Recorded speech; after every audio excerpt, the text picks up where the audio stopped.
थोड़ा सा दिल्ली से बाहर निकलना चाहती हूँ। चुनाव सिर पर है, जातीय जनगणना एक वो मुद्दा साबित हो रहा है जिसमें ऐसा लग रहा है कि विपक्ष ने सत्ता पक्ष को फंसा लिया है। आम आदमी पार्टी का क्या स्टैंड है जातीय जनगणना पर? आम आदमी पार्टी का स्टैंड इसमें क्लियर है कि देश में जातीय जनगणना हो, और जातीय जनगणना होके देश के सामने तथ्य आने चाहिए कि पुराने समय में, क्योंकि अभी बहुत लोग जब हम बात करते हैं, मैं भी स्कूल कॉलेजेस में जाता हूँ, कई जगह रिजर्वेशन को लेकर सवाल उठते हैं, और मैं वहाँ भी ये कहता हूँ, ये तो बहुत बड़े लेवल की बातें हैं देश की और राज्य स्तर की। मैं कहता हूँ आप जिस अपार्टमेंट में रहते हैं या जिन कॉलोनियों में रहते हैं अपार्टमेंट्स में, उन्हीं को गिन लीजिए एक बार, और फिर उसमें गिन के देखिए कि कितने लोग उस क्लास से आते हैं जो रिजर्वेशन के कारण, जिनको समाज ऊपर उठाने की कोशिश कर रहा है रिजर्वेशन देके, और कौन से बिना रिजर्वेशन के कारण ही कितने लोग हैं। वहीं आप देखेंगे तो नौकरियों से लेके, एजुकेशन से लेके, संपत्ति से लेके, देश को एक बार इस बात पे चिंतन करना चाहिए। मैं ये नहीं कह रहा कि किसी की संपत्ति छीन के किसी को दे दो, मैं कह रहा हूँ कि एक बार पिछले पास्ट को समझने के लिए हमारे पास डेटा होना चाहिए। वो डेटा होगा तो समाज के हर उस वर्ग को जिसको आज रिजर्वेशन से प्रॉब्लम हो रही है, उसको वो भी कहेगा नहीं यार बात तो ठीक कह रहे हो, पिछले 500, 700, 1000 साल में किसी एक तबके के साथ गलत हुआ, आज बहुसंख्या में, इतनी बड़ी संख्या में होने के बावजूद उसके पास में शिक्षा से लेके, नौकरियों से लेके, समाज में स्टेटस से लेके सबकी कमी है। हमें और थोड़ा सा करना चाहिए, वो पिछड़ा रह गया है किसी कारण से, हमें और देना चाहिए। जातीय जनगणना सबसे ज़्यादा मदद इसमें करेगी। ठीक है, यूसीसी को लेकर क्या स्टैंड है आपका? वो भी हम कह चुके हैं कि आप जैसा केंद्र सरकार कर रही है, जिस इंटेंशन के साथ कर रही है, उसमें प्रॉब्लम है, लेकिन बाकी जो करना है करते रहिए, हमारा हाथ में होगा, हम जो करेंगे। ठीक है, जातीय जनगणना में आप कहते हैं कि एक डेटा होना चाहिए, सबको न्याय मिलेगा, लेकिन उसमें सवाल ये भी उठता है कि उस क्वालिटी के लोग जो ऊपर पहुंचने चाहिए उनको शायद कहीं ना कहीं विराम मिलेगा, और उससे एक पूरे देश का ओवरऑल जो विकास है वो सफ़र करेगा। देखिए, देश और समाज का, व्यवस्थाओं का काम दो है, क्वालिटी के लोगों को ऊपर लाके जिम्मेदारी दो, और समाज के हर तबके के अंदर क्वालिटेटिव इंप्रूवमेंट की व्यवस्था करो। ठीक है, आप कहेंगे कि भाई कुछ योग संयोग से, कुछ ऐतिहासिक कारणों से जो लोग क्वालिटेटिव हो गए हैं, जिन्होंने पढ़ लिया है, अब बस उन्हीं की सत्ता चलनी चाहिए, वही हमेशा ऊपर आने चाहिए।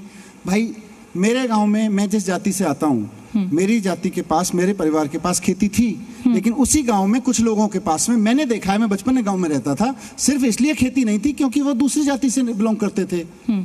अब उनके बच्चों की क्या गलती है? मेरे दादा के पास खेती थी, उन्होंने अपने बच्चों को पढ़ा लिया, वो फौज में चले गए, उन्होंने अपने बच्चों को पढ़ाया, वो टीचर बन गए, उन्होंने अपने बच्चों को पढ़ाया, वो मैं आके दिल्ली में पत्रकार बन गया। उनकी क्या गलती है बेचारों की, जिनके पास खेती नहीं थी, हिस्टोरिक कारणों से, पुरानी सही गलत से। लेकिन सुप्रीम कोर्ट ने जो हमको उनको कहीं ना कहीं आके करेक्ट करना पड़ेगा। क्वालिटेटिव लोग जाने चाहिए टॉप पे, जो डिसीजन मेकिंग है, जो बाकी फंक्शनिंग है, एग्जीक्यूटिव है, वहाँ क्वालिटी जानी चाहिए। क्रीमी लेयर का जिक्र किया है सुप्रीम कोर्ट ने, उसको लेके भारत बंद हुआ है, आपका क्या मानना है उस पर? मुझे लगता है इस पे बहुत सोच समझ के विचार करना चाहिए, ऐसे नीजर रिएक्शंस नहीं देने चाहिए। पहले डेटा आ जाए सामने, डेटा आपके सामने आएगा तो शायद किसी और तरह की सहमति बनेगी। मैं तो अपने अनुभव के आधार पर आपसे कह रहा हूँ ना, अपने ही गाँव का उदाहरण देकर आपसे कह रहा हूँ, क्या गलती है। लेकिन क्रीमी लेयर में ऐतराज क्यों है? मतलब इसमें क्यों आप मेरे क्वेश्चन पे थोड़ा सा डिप्लोमेटिकली जवाब दे रहे हैं? अगर कोई पिता आईएएस है, उसका बेटा आईएएस बन जाता है, तो उनको तो सारे संसाधन मिल गए ना, तो कोई ऐसी डिस्पैरिटी या कोई ऐसा उनके साथ भेदभाव नहीं हो रहा है, तो फिर तीसरी पीढ़ी को क्यों मिले आरक्षण? मैं इस पे आपका स्टैंड एकदम क्लियर जानना चाहती हूँ। मैंने अपना स्टैंड बताया, मेरी ये सोच है। अभी 50-50, 100 पीढ़ियों से फायदा उठा रहे हैं, क्योंकि मेरे 100 पीढ़ी पहले मेरे दादा, परदादा और कोई दादा किसी एक जाति से थे, 100 पीढ़ियों से वो फायदा उठाते जा रहे हैं। अभी 3 पीढ़ी पहले किसी को रिजर्वेशन मिलके एक नौकरी मिल गई, हम उसके पीछे पड़ गए, भी तेरे को तो 3 पीढ़ी पहले मिल गई। अरे 100 पीढ़ी पहले किसी को जमीन मिल गई, वो कहाँ से जमींदार से लेके कहाँ बन गया आदमी। थोड़ा सा हमें, इसीलिए मैंने कहा एक बार इसको हाँ या ना कहना बड़ा आसान है, हाँ या ना कह के साइड लेना बड़ा आसान है, लेकिन सामने सारे तथ्यों को देख के दिल से डिसीजन लेना बहुत जरूरी है। मतलब 300 सालों का हिसाब जो है वो 50 साल के हिसाब से नहीं होगा, ये मनीष जी कह रहे हैं। चलिए मैं आगे बढ़ूंगी, और आगे बढ़ूंगी इसलिए क्योंकि जम्मू कश्मीर का जिक्र करना जरूरी है। आप कैंडिडेट्स के नामों का भी ऐलान कर रहे हैं। मुझे हरियाणा समझ में आता है, मुझे पंजाब समझ में आता है, मुझे दिल्ली समझ में आता है, मैं कुछ हद तक गोवा भी समझ लेती हूँ, आम आदमी पार्टी वहां पर चुनाव लड़ती। जम्मू कश्मीर किसका वोट काटना है आपको? जम्मू कश्मीर भारत का हिस्सा है। नहीं, भारत का हिस्सा है, पर आम आदमी पार्टी की क्या जमीन है वहां पर? क्यों?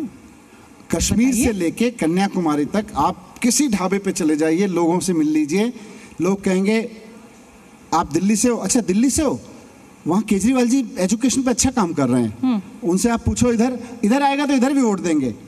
तो केजरीवाल जी के प्रति एक गजब पॉजिटिविटी पूरे देश में है। और बहुत सारे लोग केजरीवाल जी के कारण, उनके विजन के कारण, उनकी ईमानदारी, उनके काम के कारण आज केजरीवाल जी से जुड़ रहे हैं, कश्मीर से लेकर कन्याकुमारी तक। बहुत सारे लोग पॉलिटिक्स में आके खड़े हुए हैं। अगर वो कह रहे हैं जी हम चुनाव लड़ना चाहते हैं, हो सकता है कुछ लोग जीत के आ जाएं। हम केजरीवाल जी तो सब जगह के मुख्यमंत्री नहीं बनेंगे ना। 2013 से पहले यही बात दिल्ली के बारे में भी कह सकते थे, यही बात गोवा और गुजरात के बारे में 5 साल पहले कह सकते थे। भाई गोवा से क्या लेना देना, आज गोवा में हमारे विधायक हैं, गुजरात में हमारे विधायक हैं, मध्य प्रदेश में हमारे मेयर हैं। हाँ। तो ये बात तो किसी भी राज्य के बारे में कह सकते हैं, लेकिन पूरे भारत में आज केजरीवाल जी को लेके जो क्रेज है, जो अपनापन है, जो प्यार है, वो अगर राजनीतिक विस्तार में जाता है तो इसमें तो अच्छा ही है हमारे लिए। तो राजनीतिक विस्तार ही सिर्फ मंशा है? मुझे तो ऐसा लग रहा है कि आप वोट काटेंगे किसी एक बड़े राजनीतिक दल का, एक बड़े गठबंधन का, मैं नाम नहीं लूंगी। ये वोट काट दोगे इसलिए राजनीति में मत आओ, वोट काट दोगे इसलिए आप वहाँ क्यों चुनाव लड़ रहे हो, ये असली रिजर्वेशन है जो खतरनाक है कि कुछ पार्टियां हैं उनके लिए सारा कुछ राजनीति रिजर्व कर दो। हम जैसे लोग नीचे से, गांव से, कहीं से उठ के आए, किसी नौकरी को छोड़ के, किसी पेशे को छोड़ के ईमानदारी से काम करें तो उनको जवाब, आप क्यों चुनाव लड़ रहे हो, आप तो वोट काट दोगे। अरे वोट नहीं काट देंगे, हम सरकार बनाएंगे और उसके बाद स्कूल बनवाएंगे, उसके बाद अस्पताल बनवाएंगे, उसके बाद बिजली का बिल जीरो करेंगे, उसके बाद पब्लिक ट्रांसपोर्ट अच्छा करेंगे, महंगाई कम करेंगे, नौकरियां लगवाएंगे, जो बीजेपी नहीं कर पाई वो करके दिखाएंगे। बिल्कुल, जैसे आप विधानसभा में सत्ता के खिलाफ ऐसे मेज पीटते हैं और अपना विरोध जताते हैं, आज आप यहाँ कुर्सी पीट रहे हैं, मैं बहुत खुश हूँ। लेकिन मेरा सवाल ये है कि ठीक है, आप इसी वोट काटने के गणित को लेकर तो पूरा इंडिया गठबंधन बना था। आप ये जानते थे कि बीजेपी से टक्कर है और हमारा सबका वोट आपस में कटेगा, इसलिए हमें एकजुट होना है। आज आप मुझे दूसरा गणित समझा रहे हैं वोट काटने को लेकर। वोट काटने के आपका सवाल का जवाब दिया। एकजुटता विपक्ष की लोकसभा चुनाव में जिस तरह से दिखाई दी, उसका नतीजा भी दिखाई दिया। तो ये राजनीतिक प्रयोग हैं, समय समय पे होंगे, कहीं लोग इकट्ठा होंगे, कहीं अलग लड़ेंगे। एक ही समय पे एक ही गठबंधन में पार्टियां एक राज्य में इकट्ठा लड़ेंगी, दूसरे राज्य में अलग अलग लड़ेंगी। ये राजनीतिक प्रयोग हैं। यहाँ वोट काटने का मैथमेटिक्स से नहीं देखा जाएगा, सबके अपने राजनीतिक स्टैंड हैं। लेकिन आप लड़ क्यों रहे हो? भाई हम तो लड़ेंगे, हम, हमारी पार्टी है, हमें चुनाव आयोग ने रजिस्टर किया है, देश का संविधान हमें एम्पावर करता है, हम चुनाव लड़ेंगे। कैसे लड़ेंगे, किसके साथ मिलके लड़ेंगे, कहाँ किससे अलग अलग लड़ेंगे, ये समय और राजनीति बताती है। चलिए, अब आपने क्योंकि इतनी जिसे कहा जाए ताकत के साथ ये कहा है कि हम तो चुनाव जरूर लड़ेंगे और जम्मू कश्मीर में तो जरूर लड़ेंगे, तो अब मेरा अगला सवाल हो जाता है कि अनुच्छेद 370 पर आपका क्या स्टैंड है? ये स्टैंड क्लियर करना इसलिए जरूरी है क्योंकि कांग्रेस कहती है कि साहब हम अनुच्छेद 370 जो है उसको रिवोक कर देंगे। आप क्या करेंगे?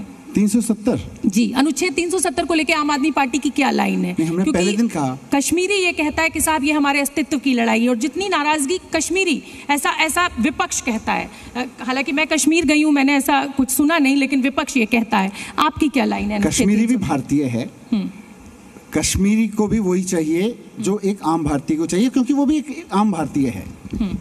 370 को लेके पूरे देश में एक माहौल था। मैं जैसे मैंने अभी बीच में अपने उसका जिक्र किया पुराने समय का, हम भी जब छोटे थे उस वक्त से दिल में भाव उठता रहा, और जब आगे बढ़े, चीज़ों को पढ़ा लिखा समझा, तब भी लगा कि ये 370 तो नहीं होना चाहिए।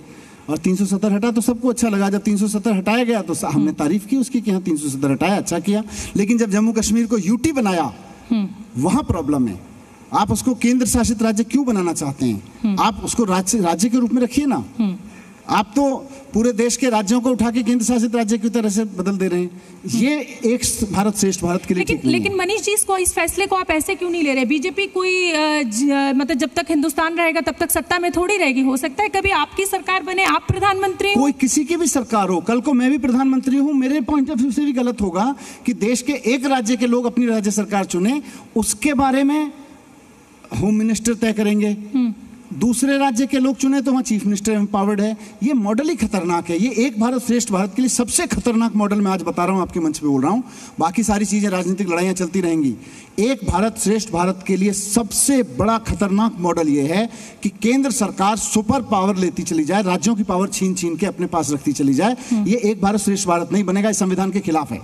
ठीक है, अब आपको क्योंकि जम्मू कश्मीर का जिक्र आ गया, इसलिए मैं ये सारे सवाल आज आपसे पूछूंगी। नेशनल कॉन्फ्रेंस के नेता फारूक अब्दुल्ला कहते हैं कि पाकिस्तान से बात होनी चाहिए। मनीष सिसोदिया का क्या स्टैंड है? क्या पाकिस्तान से बात होनी चाहिए? क्या संवाद के साथ समस्या हल करनी चाहिए?